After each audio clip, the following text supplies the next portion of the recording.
ఈ ఉషా కిరణాలు తిమిర సంహరణాలు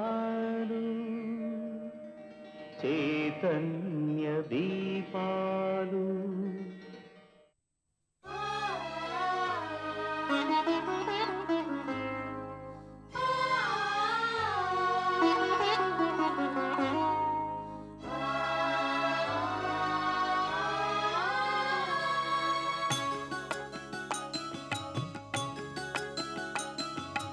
యుగ యుగాలుగా ఇగిరిపోని గంధం కాలదోషమే పట్టని కమ్మని గ్రంథం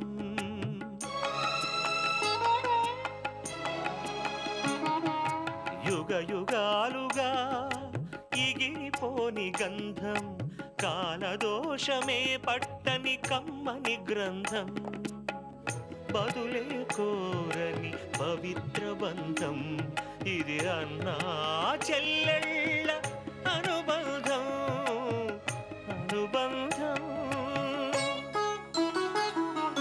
యుగ యుగాలుగా ఎగిరిపోని గంధం కాలదోషమే పట్టని కమ్మని గ్రంథం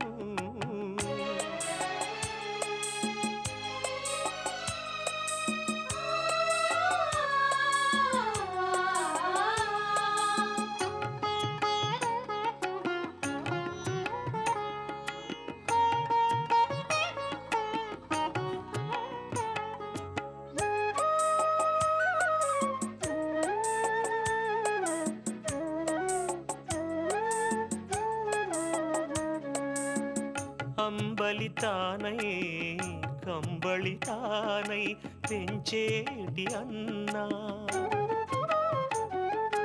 ఆప్యాయతలో అతను కన్న తల్లి కన్నా మిన్నా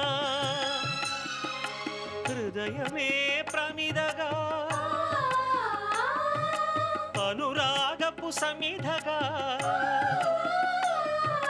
హృదయమే ప్రమిదగా అనురాగపు సమిధగా వెలిగించెను చెల్లి రూపం తన కంటి దీపం యుగ యుగాలుగా ఎగిరిపోని గంధం కాలదోషమే పట్టని కమ్మని గ్రంథం బదులే కోరని పవిత్ర బంధం ఇది అన్నా చెల్లెళ్ళ అనుబంధం అనుబంధం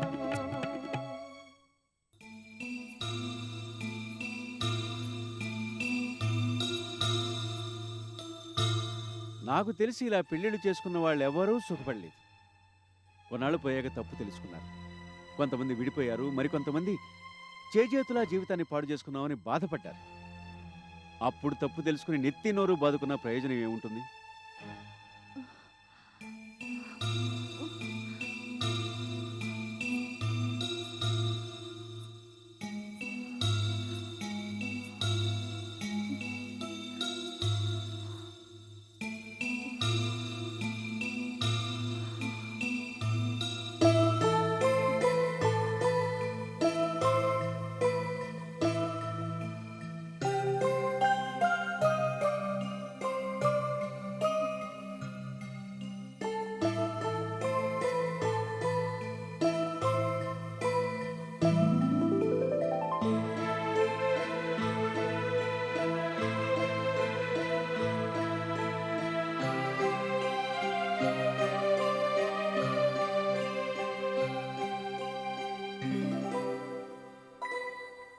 అదేంటి కమలా, ఏంటి ఆలోచిస్తున్నావు?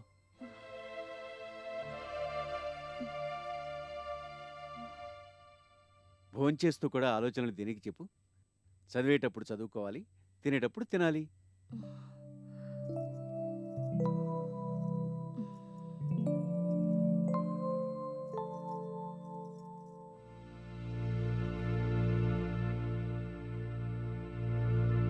ఏంటి, ఒంట్లో బాగాలేదా? అబ్బే ఏం లేదు, అలాంటిదేం లేదు. మరేంటి ఎప్పుడు లేనిది ఇవాళ ఎలా ఉన్నావు? సరదాగా కబుర్లు చెప్తూ చకచకా భోంచేసేదానివి ఇవాళేంటి? ఏం లేదు. అది అది దేని గురించి ఆలోచిస్తూ దేని గురించి? ఆ, ఆ, అది అ, అది నాతో చెప్పడానికి ఇబ్బంది పడతావేంటమ్మా? ఏ నాతో కూడా చెప్పకూడని విషయమా? అబే అలాంటిదేం లేదు. మరేంటి? దేని గురించి ఆలోచిస్తున్నావు? అదే అదే ఇందాక ఇందాక ఇక్కడికి ఇద్దరు వచ్చారు కదా, వాళ్ళ గురించి. ఓ వాళ్ళ వాళ్ళ గురించి నువ్వు ఆలోచించడం ఎందుకు? అయితే నువ్వు మేం మాట్లాడిందంతా విన్నావన్నమాట. ఆ, ఆ, విన్నాను. నువ్వెప్పుడొచ్చావు? నేను చూడనే లేదే. పైన చదువుకుంటూ ఉంటే మాటలు వినిపించాయి. దాంతో కిందకొచ్చి దూరంగా నిలబడి ఆ మాటలన్నీ విని మళ్ళీ పైకెళ్ళాను. అలాగా? అయినా దాని గురించి నువ్వు ఆలోచించడం దేనికమ్మా? నువ్వు ఫోన్ చేసి వెళ్ళి హాయిగా పడుకో. టైం చూసావా? ఇప్పటికే చాలా లేట్ అయింది.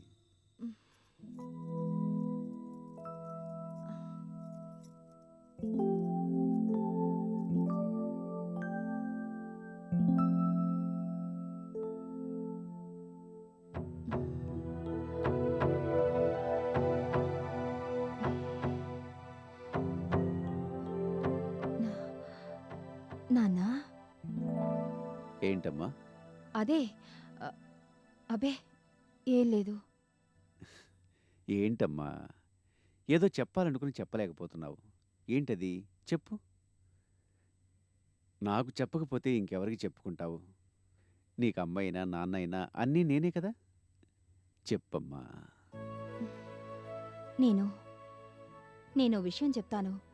మీకు కోపం రాదు కదా? నేను మాట్లాడేది నా కమలతోనేనా? ఎప్పుడూ చకచకా మాట్లాడుతూ పరుగులు తీస్తూ అల్లరి చేస్తావు. ఇవాళేంటి ఇంతలా ఇదైపోతున్నావు? నాకెప్పుడైనా నీ మీద కోపం వచ్చిందా చెప్పు. అది కాదు నాన్న. ఏం పర్వాలేదు, నాకేం కోపం రాదు, చెప్పు. నేను వాళ్ళిద్దరి గురించి చాలాసేపు ఆలోచించాను. వాళ్ళిద్దరూ ఏ తప్పు చేయలేదని నాకనిపించింది. కమలా, అవును, నేనీ మాట అంటున్నానని మీరేమనుకోవద్దు. ఈ అంతస్తుల అంతరాలు, కులమతాల భేదాలు ప్రేమకి వర్తించవు నాన్నా. ఏంటమ్మా సినిమా మాటలు మాట్లాడుతున్నావు? అది కాదు నాన్నా. మీరే ఆలోచించండి. వాళ్ళు చేసిన తప్పే ఉంది. వేరువేరు కులాల్లో పుట్టడం వాళ్ళు చేసిన తప్ప? ఒకళ్ళనొకళ్ళు ఇష్టపడ్డారు, ప్రేమించుకున్నారు. మనసుకి ప్రేమకి ఈ సమాజం కల్పించే అడ్డుగోడలేవీ తెలియవు కదా. వాళ్లకు తెలియకుండానే వాళ్ళిద్దరూ ప్రేమలో పడ్డారు. జీవితాన్ని పంచుకోవాలని కోరుకుంటున్నారు. ఎన్ని కష్టాలు ఎదురైనా సరే ఇద్దరూ ఒకటిగా బతకాలనుకుంటున్నారు. అది మనమందరం అభినందించదగ్గ విషయమే కదా. ఇవన్నీ చెప్పడానికి బాగానే ఉంటాయమ్మా, కానీ నాకున్న అనుభవం వేరు. ఇప్పుడు ఇలా అన్నవాళ్లే రేపు సమస్యలు ఎదురైనప్పుడు నిలబడలేకపోతారు. ఈ పని ఎందుకు చేశామా అని బాధపడతారు. వాళ్ళకి ఆ పరిస్థితి రాకూడదని నేను ఆ సలహా ఇచ్చాను. నాకు వాళ్ళని చూస్తే అన్నీ తట్టుకోగలరనిపించింది. అది వాళ్ళ గొప్పతనం కాదు, ప్రేమ గొప్పతనం. ఈ సృష్టిలో ప్రేమకున్నంత శక్తి మరి దేనికి లేదు. ఆ బలంతోనే వాళ్ళు బతకగలుగుతారు. అసలు ఇంత దూరం వచ్చాక ఒకళ్ళనొకళ్ళు వదిలి ఉండలేరు. పాపం, వాళ్ళని కులం పేరుతో, అంతస్తుల పేరుతో ఎందుకు హింసించాలి? ప్రేమకి వాటి అవసరమూ లేదు, అవి దానికి అడ్డూ కావు.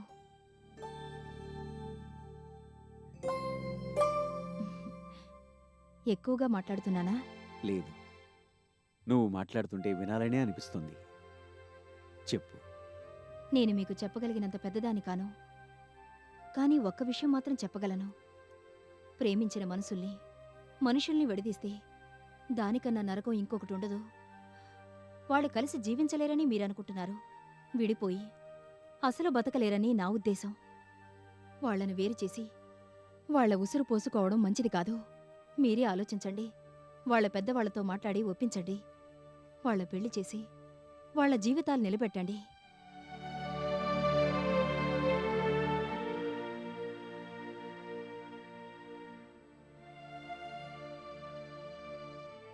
ఏమంటారు నాన్నా? అంతగా చెప్తున్నావు కదా, మళ్ళీ ఆలోచిస్తాను. నువ్వు ముందు భోంచెయ్యి.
ఇవాళ ఇంత ఆలస్యం చేశారేంటి అమ్మాయి గారు? రండి వెళ్దాం. నేను నీతో అర్జెంటుగా ఓ విషయం గురించి మాట్లాడాలి. పైకి పద. నాతోనా? అవును, వెంటనే మాట్లాడాలి. దేని గురించి? చెప్తా కదా, పద.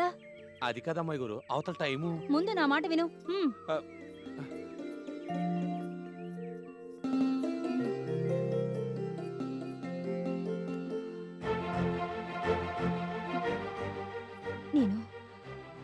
నేను చెప్పేది జాగ్రత్తగా విను. ఏటమ్మాయి గారు అది? అయినా ఏట కంగారు? చెప్పేది విను. ఈ ఊళ్ళో ప్రేమించే వాళ్ళకి మనుగడ లేదు. అంతస్తులంటూ కులాలంటూ వేరు చేస్తారు. మనలాంటి వాళ్ళం ఇక్కడ బతకలేం.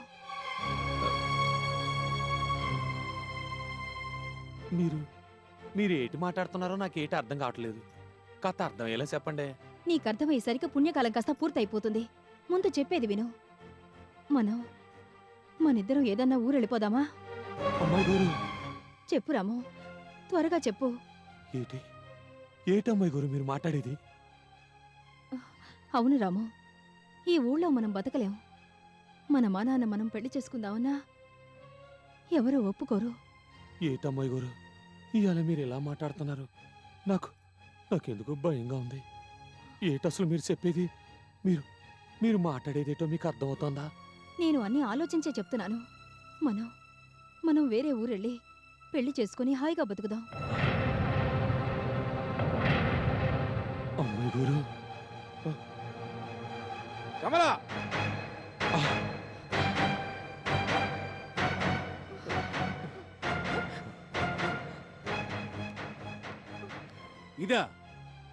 ఇదా నువ్వు చేసే పని? ఇందుకా రాత్రి నాకు అన్ని నీతులు చెప్పావు? వాళ్ళిద్దరిని కలపమని సలహా ఇచ్చింది ఎందుకా?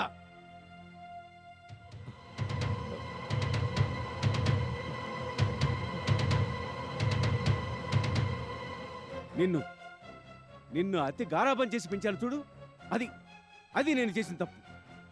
తల్లి లేని పిల్లవని నువ్వు అడిగిన వాటన్నిటికీ తలుపుతూ వచ్చాను. కానీ నువ్వు ఇలా పెడదారులు పట్టిపోతావని నేను ఎప్పుడు ఊహించలేదు. నేను నీకేం లోటు చేశాను? ఎందుకు ఇలా తయారయ్యావు?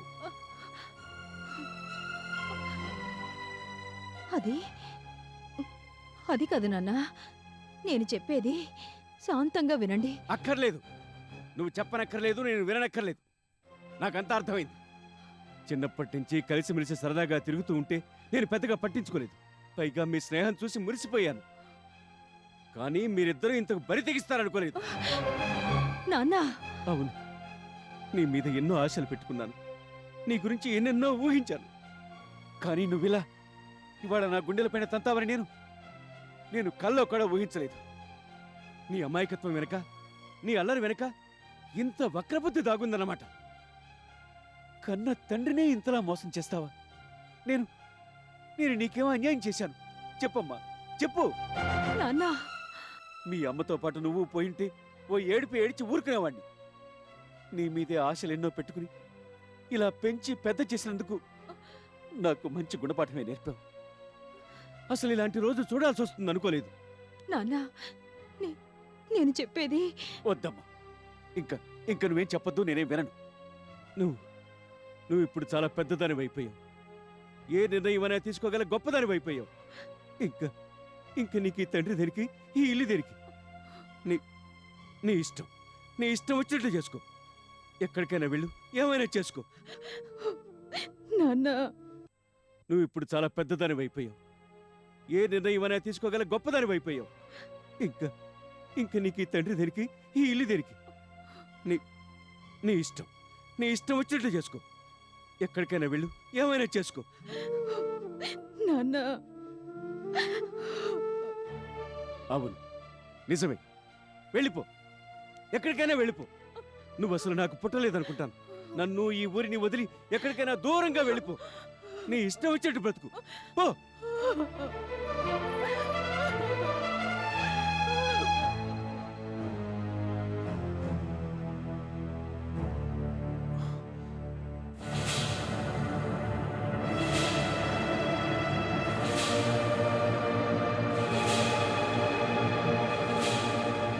అసలు అసలు ఇదంతా నువ్వు చేసింది. ఎవరూ లేరంటూ అమాయకంగా నటిస్తూ మా ఇంట్లో చేరావు.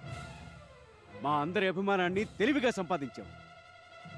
నీ అమాయకత్వం వెనుక ఇంత కుట్ర దాగుందనుకోలేదు. చిచి, ఎంతైనా అలగా మనిషి, అలగా బుద్ధి చూపించుకున్నావు. నేనెంత బాగా చూస్తే మాత్రం నీ బుద్ధి ఎక్కడ మారుతుంది? దౌర్భాగ్యుడు, ఇదంతా చేసి నా ఎదుట నిలబడటానికి నీకు అసలు ఎంత ధైర్యం? నేనంతా చూస్తూ ఊరుకుంటాననుకుంటున్నావా? లేకపోతే నీ ఇష్టం వచ్చినట్టు నువ్వు చెలరేగిపోతుంటే నాకేం పట్టనట్టు ఉంటాననుకున్నావా? అయ్యో అయ్యో, నీ చెప్పేదేనండి. నోర్మై, ఇంకా నువ్వు చెప్పేదేంటి?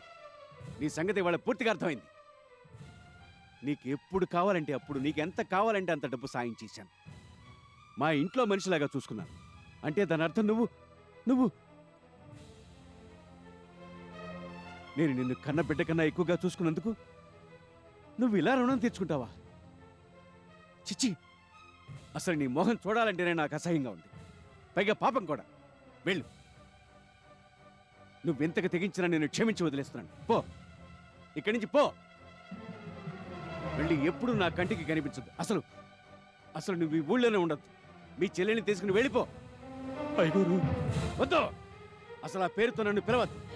నీకు నీకు అర్హత లేదు. బండి తోలేవాడిలాగానే బతుకు. పిచ్చి పిచ్చి ఆశలు పెంచుకుని ఆకాశానికి నిచ్చెనలు వేయొద్దు. నిన్నిలా నేను వదిలేస్తున్నానంటే అది కూడా నా మంచితనమే. లేకపోతే నువ్వు చేసిన పనికి నిన్ను ఇక్కడే నరికి పోగులు పెట్టేవాడిని. దిక్కులేని చావు తెచ్చేవాడివి. నా మాటకి ఈ ఊళ్ళో ఎదురులేదు. నిన్ను ఆదుకోవడానికి ఎవరు వచ్చిండేవాళ్ళు కాదు. నువ్వెంత నీచుడువైనా, విశ్వాసఘాతకుడువైనా నేను నీలాగే ప్రవర్తించలేను కదా. అలా చేస్తే నీకు నాకు తేడా ఏముంటుంది? అందుకే ఆ ఒక్క ఆలోచనతోనే నిన్ను వాళ్ళ ప్రాణాలతో వదిలిపెడుతున్నాను. పో, ఇంకెప్పుడు నాకు కనిపించు. అసలు ఇటువైపు రాకు. వచ్చావో నీ ప్రాణాలు దక్కవు. జాగ్రత్త, వెళ్ళు.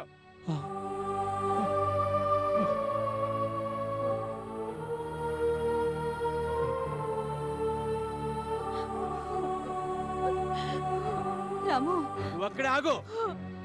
వాడి దగ్గరికి వచ్చినా వాడిని ఆపినా నేను చూస్తూ ఊరుకోను. నా సహనాన్ని పరీక్షించు. ఇప్పటిదాకా నాలో కన్న తండ్రినే చూసావు. నువ్వు కనుక నేను చెప్పింది వినకపోయావో నాలో ఒక కసాయవాణ్ణి చూస్తావు. నీ ఎదురుగానే ఈ రాముని ముక్కలు ముక్కలుగా నరికి కాకులకి గద్దలకి విసిరేస్తాను. ఈ ఊళ్ళో నన్ను ఎవరు ఆపుతారో చూస్తాను.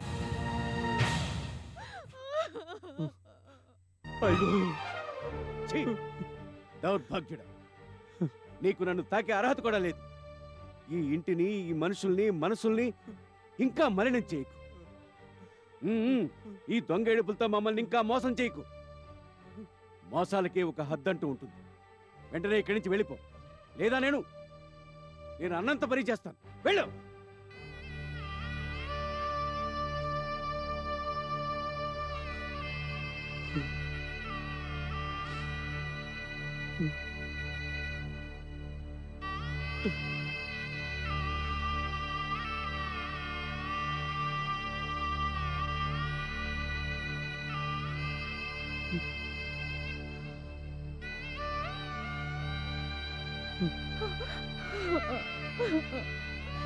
వద్దు.